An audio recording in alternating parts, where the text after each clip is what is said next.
Hey guys, and welcome back to the Gentleman's Journey. Guys, in this one, we are in beautiful Whidbey Island. If you're not sure where that's at, it's just off of Seattle, one of the islands out here, guys. We actually took a ferry over here, so we're just out enjoying the waves. But guys, today we're checking out the Pemberton boot. So guys, they actually sent me out this boot. Full disclosure, I'll always let you know on this channel what's going on, what's up and what's down. But at any rate, guys, I'm not under any obligation to sing their praises. I just do want to thank Pemberton for sending out these boots. You know, it really helps out the channel. It gives me an opportunity to do more reviews than I might have been able to do buying them all myself. So thanks for sponsoring the video, and I can't wait to get in these boots. Now guys, it's a bit of an unboxing, if you will, but I've already tried them on, so I do know that they fit. But guys, what we're looking at is kind of like a 4-inch, it's kind of what I say in between kind of a Chelsea boot, like my redback boots, and then kind of a boat boot. You know, this is something that you'll see people on the East Coast and the West Coast wear if you're on a fishing boat or something like that. If you're getting out into the rain and going through puddles, you know, this is really popular in those circles. And I think it's a boot that might be, you know, really good for you guys to consider. That's why I kind of agreed to this partnership, and I'm really keen to get into this. Now guys, again, like I said, this is about a 4-inch boot, and so I'm not, you know, I'm learning more about this boot, and I'm learning more about this style in general.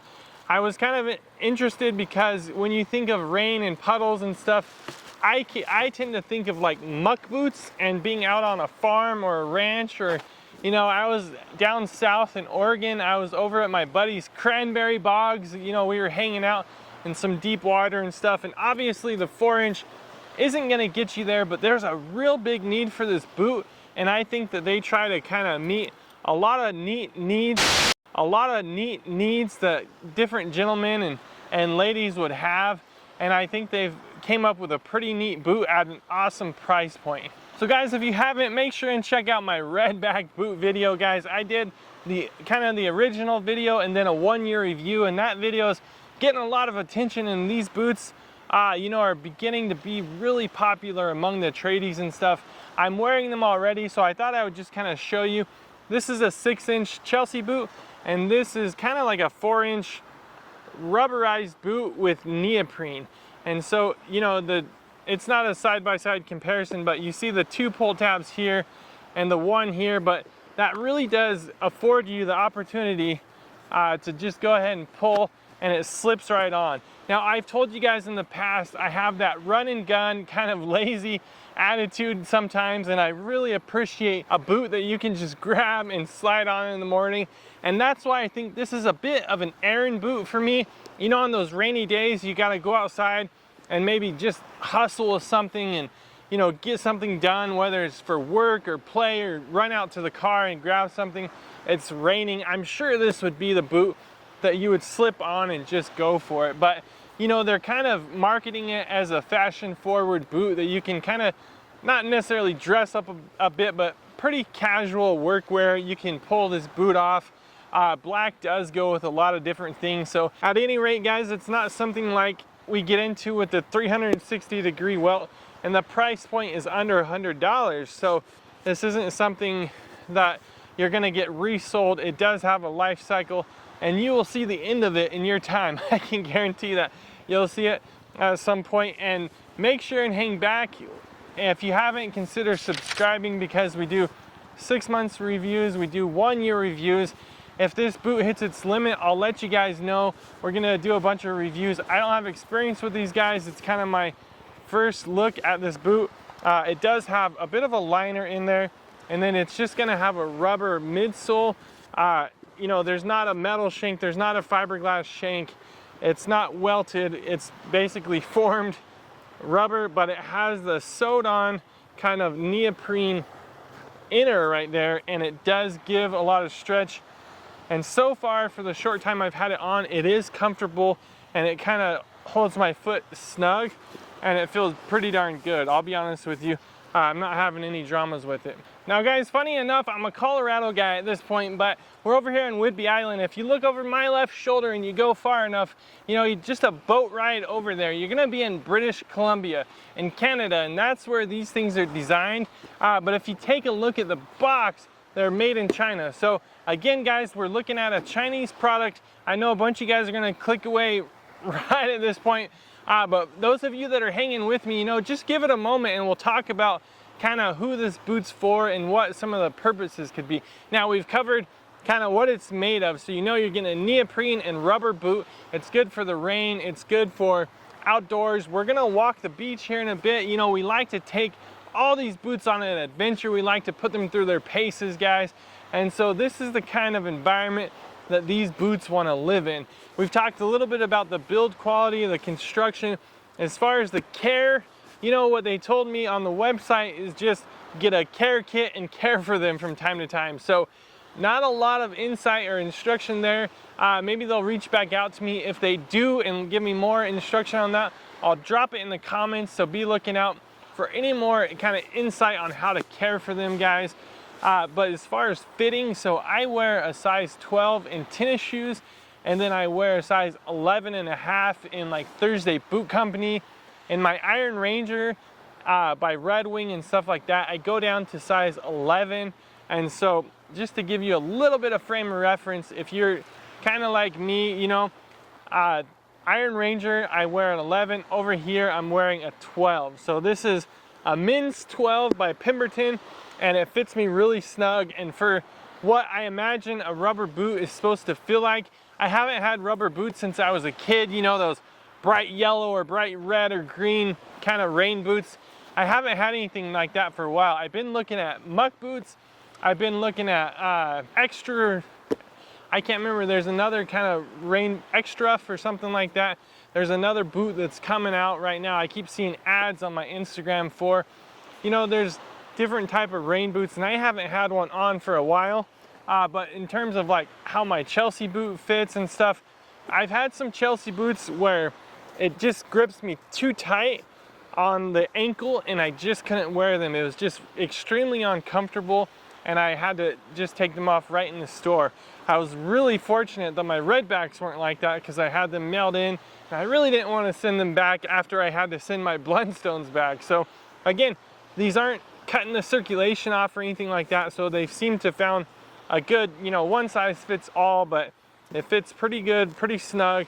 And then as far as the fit down here around the toe box and stuff like that, it seems to be grabbing my heel a little bit, which is really nice. That's something you're looking for, is for it to actually grab your heel kind of snug. I do have some room to wiggle my toes in the toe box, so I'm actually pretty happy with the fit there. Guys, I don't think there's much more to discuss besides the price. Again, right now they're coming in at like $65, $70. So they're under $100, and I think if you need a rain boot but you don't really need one, I think this is the one for you. Now guys, I'm gonna do a video in a bit of like the top 5 boots that a gentleman ought to have, the top 10 boots, and so there's different categories, and a lot of that really gets down into what kind of boot, what kind of lifestyle you have. Like if you're a working man, you're out on the railroad, you're gonna need a set of leather boots with a really good outsole, something strong that's gonna hold up. Now, if you're on a fishing boat and you do this for a living, I don't think this would be your boot. That's just my initial review, guys. I think this is something that you can say you have a rain boot, but it's not your daily run and gun. If you need a rain boot, you know, in and out, I think you could do better than this, but I do think if you're in a climate where there's some rain, you typically like to run your Thursday boots, you typically like to have leather dress boots, maybe some dress shoes, or even throw in a set of sneakers from time to time. I really think a guy ought to have a rain boot. It's one of the boots I really just think you ought to have. And so I really would initially, as I'm getting to know this company and this boot, I would recommend this because it's at a price point where it's not a huge commitment for you.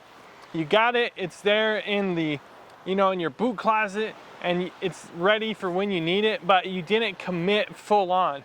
You know, if you're not wearing them every day, a couple times a season or something, I really think it's a great option for you.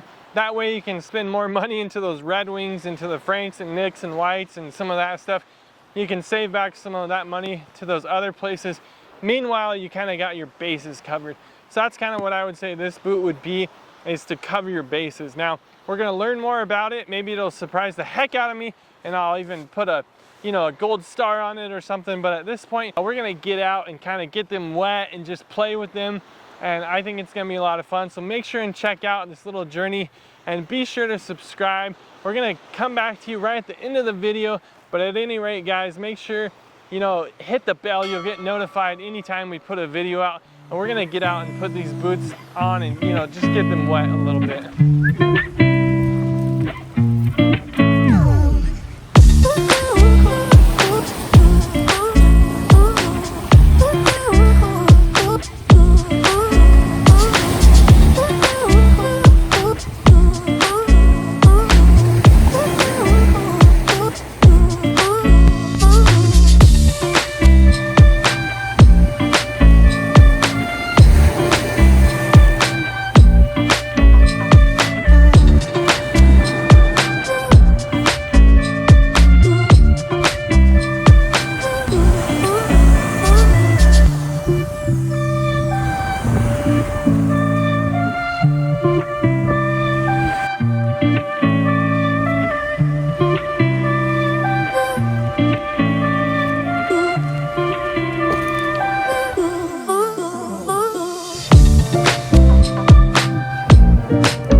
We've actually been on Whidbey Island a few times now, and if you ever get a chance, I highly recommend it. It's a bit of the island life. There's a different vibe here, but it's always been extremely relaxed for us, and we have a good time. But more to these boots, I've been thinking, I haven't actually wore those kind of sock shoes before that kind of have the toes and all that stuff, but without that arch support, without the shank in there, without any of that stuff, it kind of feels like on those logs and stuff, my foot can mold and twist and shape to that. So yeah, I don't know if that gives you the same kind of strength and a surety under your foot for stuff like that. But out here on the rocks, and I imagine if you use it like a boat boot or something like that, on some good flat surfaces and some mild surfaces, I think that it holds up pretty good. If you're traipsing through the city, maybe getting from A to B, puddle jumping, I think it's gonna do kind of stuff like that really well. Some of the rugged outdoor hiking stuff, I probably aren't gonna grab these first, but running out to do a couple chores, maybe you live on a farm or something and it's raining, just doing a couple little chores like that, heck yeah, I throw these on and just scoot out the door. And there you have it, guys, the Pemberton boat boot. Guys, it's a rubberized neoprene boot. I was out there hiking along the beach coastline over the slippery wet rocks and stuff like that, and this kind of neoprene sucked around my ankle, and I felt like I had a firm step under my foot, Guys, the outsole performed pretty well. It's slippery rocks, so that's kind of the environment they're designing it for, but you know, I felt pretty confident out there. Guys, we are definitely going to be doing like a 1-year review, so make sure and check back. Something I don't want you to forget with this kind of boot, guys, whether it's the Redbacks or this or your Blundstone, is this kind of rubber needs to be used. So it's not meant to sit in the back of your closet. So I was telling you that, you know, this is a good boot so you can make sure and cover all your bases. At any rate, make sure you're wearing them from time to time. The molecules in the rubber just breaks down. So if you don't use it, you lose it. So make sure and wear them from time to time. But guys, you know what? This is gonna stick around for a while. In my collection, we're gonna put it to use. And guys, make sure and hang out. You know, subscribe if you would. Click the bell. You'll get notified anytime we put a video out. We got a bunch of really fun stuff coming down the pipe. And we'll do a 1-year review on this later. At any rate, guys, until the next one, God bless you. And don't forget to give those boots some love from time to time.